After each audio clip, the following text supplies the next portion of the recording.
Hallo, heute zeige ich Ihnen eine Nähmaschine, das ist Smart by Pfaff und Modell ist S111.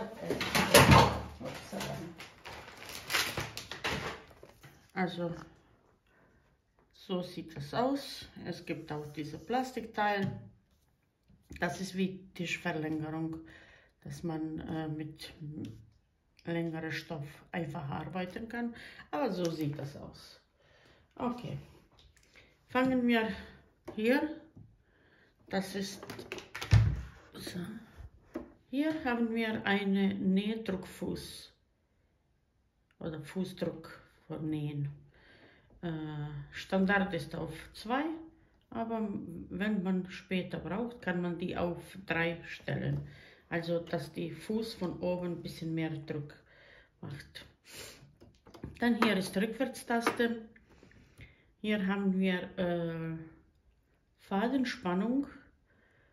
Standard ist zwischen 3 und 5, aber es kann manchmal auch passieren, dass Sie brauchen 6, 7 und so weiter. Manchmal, wenn die Teller dazwischen kaputt sind oder die lassen durch Jahre nach, dann kann man auch vielleicht später auf 5, 6 stellen.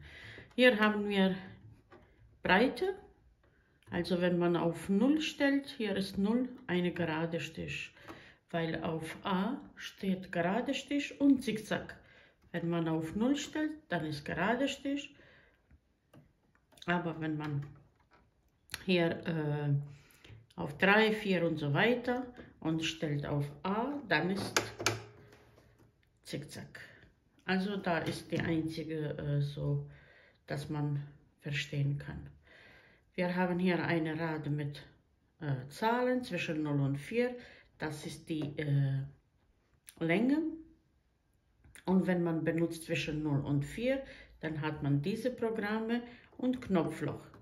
Bei S1 und S2, hier sind S1 Programme, hier sind S2 Programme und dann machen Sie nur die Breite von diesem Programm und die Länge ist schon eingestellt.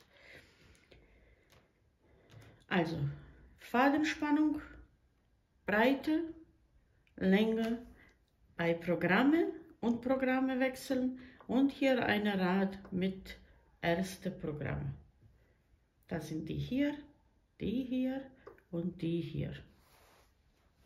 Wenn man aufspult, geht man hier rechts. Auf die Seite ist diese Hauptrad und Knopf ein- und auszuschalten. Dann auf diese Seite hat man auch Fadenspannung. Bei dieser Nähmaschine befindet sich auch eine Spule hier im vertikale oder flache auf die Nähmaschine, nicht horizontal. So, jetzt machen wir erstmal ein bisschen, ich zeige, wie man das aufspult, aber ich spule nicht ein. Hier machen wir erstmal bei diesem kleinen Metall, ja.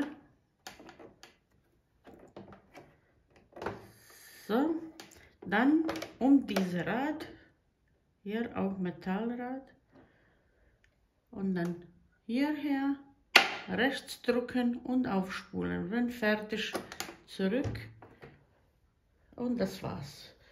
Bei Einfädeln geht man wieder unter diese kleinen, dann diese Plastikteil, hier 2, dann hier drunter 3, 4, Nadel hoch, 5, nach unten 6, über die Nadel und in Nadel und die Nähmaschine ist eingefädelt.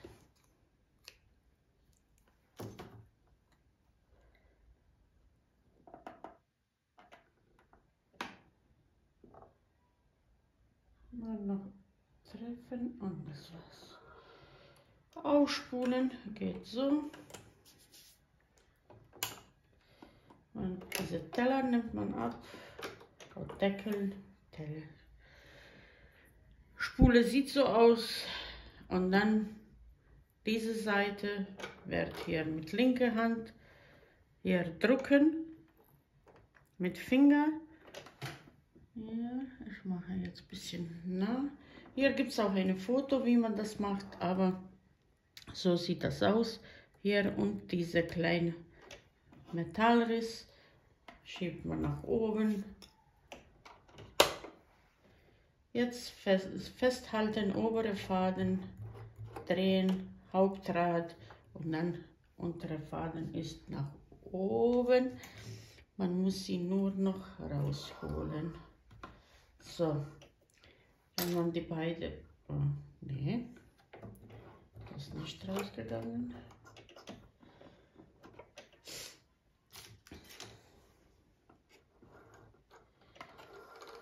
So, jetzt. Okay, und die Nähmaschine ist fertig vor Nähen. Ich habe schon ein bisschen ausprobiert, das sieht so aus. Ich habe auch Knopfloch ausprobiert, also funktioniert alles perfekt.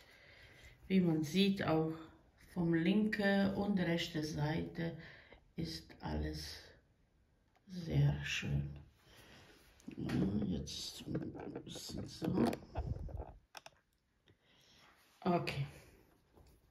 Und wir fangen, wie man sieht, es sind schon ganz groß, wenn man auf 6 dreht, sind ganz schon breiter Stiche bei dieser Nähmaschine. Wir fangen mit gerade Stich, also auf 0, hier auf 2 Beispiel und dann auf A und das ist eine gerade Stich.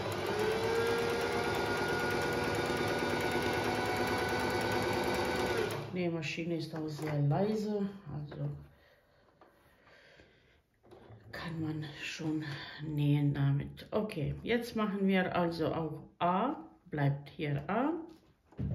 Hier können wir Beispiel auf 3 machen, aber jetzt oben auf 6 und dann ist Zickzack. Nicht nur 6, auch wenn man jetzt auf 3 macht, ist trotzdem Zickzack, nur ein bisschen kleiner. Und so weit, wie man hier sehen kann. Später zeige ich trotzdem, wie das alles aussieht, aber jetzt machen wir erstmal, ja, dass die Faden nicht stören.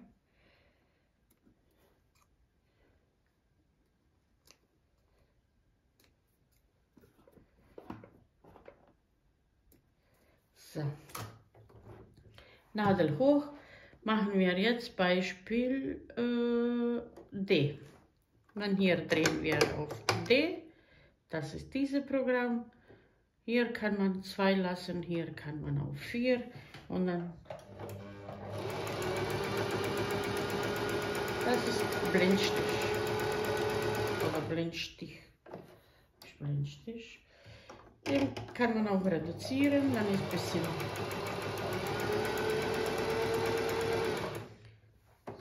so.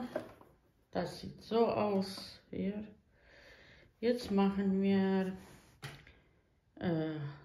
machen H und I noch bei diesem ersten Programm.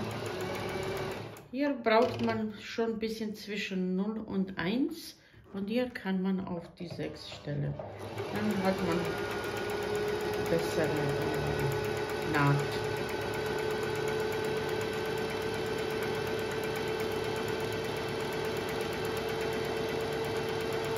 Machen wir bis zu Ende. Okay, das sieht so aus. Man kann noch ein bisschen, Beispiel noch mehr zu 0, aber jetzt lassen wir so. Machen wir jetzt I. I, lassen wir die ganze Einstellung gleich.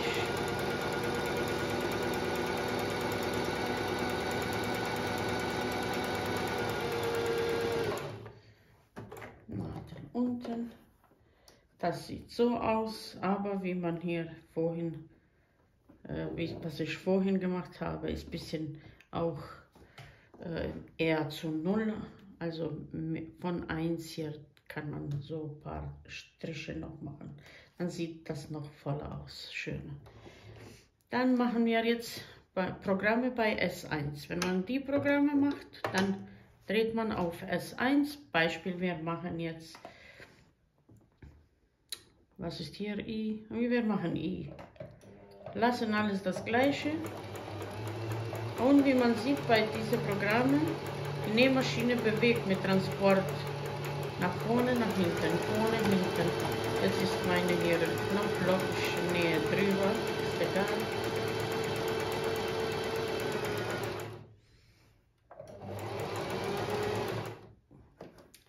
Das sieht so aus. Dann machen wir Beispiel jetzt E.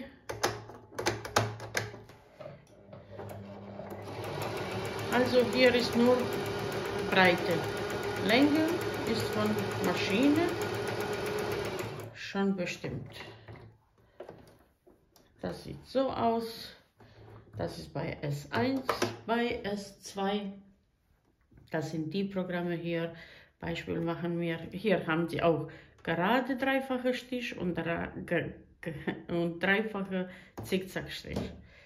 Wir machen jetzt bei S2, wenn man also auf 0, S2, 0, dann haben wir gerade dreifache gerade Stich.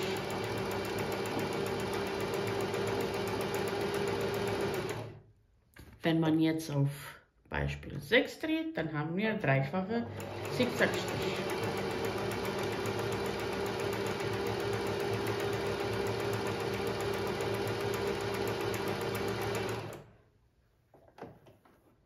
Naja, das ist nicht dreifache Zickzack.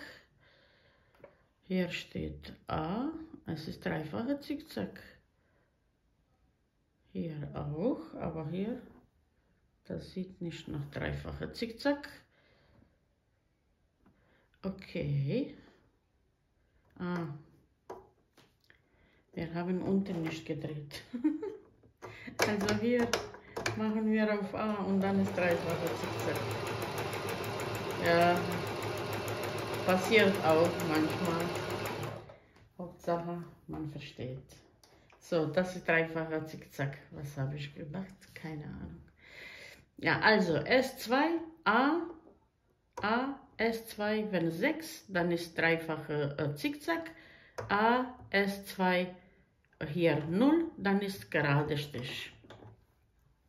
Okay, Nadel hoch. Wir machen noch hier diese, machen wir B. B bei S2 und dann B, S2, das machen wir jetzt auf 6. Also immer wenn auf 0, dann ist gerade Strich. Das muss man sich das bisschen... Und das sieht so aus.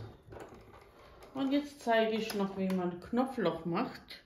Also man sieht schon, wie das alles schön aussieht. Und linke Seite ist fast wie rechte Seite. Also ich mag das. Also gefällt mir richtig gut. So, jetzt machen wir Knopfloch. So. Ich mache hier. Ich hoffe, das geht. Oder hier. Egal. Man schiebt das nach vorne. Unten. Und jetzt drehen wir erstmal auf zwischen 0 und 1. So, hier. Dann hier unten machen wir erstmal mittlere, weil das ist 3 und 1. Es ist ob unten oder oben dieser Querstich. Machen wir ein paar Mal. Nadel hoch. Ich mache jetzt erstmal rechte Seite.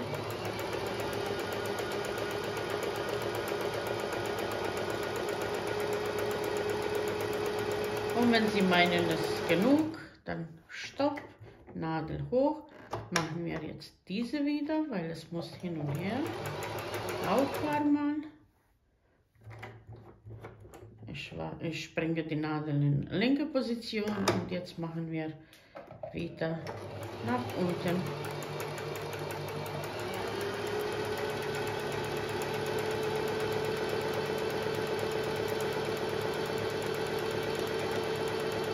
Und wenn sie sich nähern, also wenn sie nah sind an die Ende, also langsamer. Und man könnte jetzt Beispiel Nadel hoch und noch Mitte ein-, zweimal. So. Und dann ist fertig. Und wie man sieht, es ist fast perfekt. Nadel hier, Nadel da und dann können Sie schneiden. Also, es ist schon geworden. Und mit bisschen Übung schaffen Sie das alles auch. Und wie man sieht, bei dieser Nähmaschine hat man fast 7 Transporter, 7 Teile des Transporters. Also die trägt die Stoff richtig gut. Also es sind nicht, manchmal sind nur 3, manchmal 4, 5. Jetzt ist die neueste sind meistens alle mit 7, aber diese hat auch 7 und es läuft richtig gut. Es gibt auch noch hier zum zweiten Garn. Also ich kann nichts Schlimmes sagen über diese Nähmaschine. Für mich ist sie auch top, wenn man die Haushaltsnähmaschine anguckt. So viel über die Smart by Pfaff 100S. Viel Spaß. Wenn jemand sie hat, dann jetzt weiß der, wie man mit die umgeht, bedient. Und dann wir sehen uns bei nächstes Video über neue Nähmaschine. Liebe Grüße.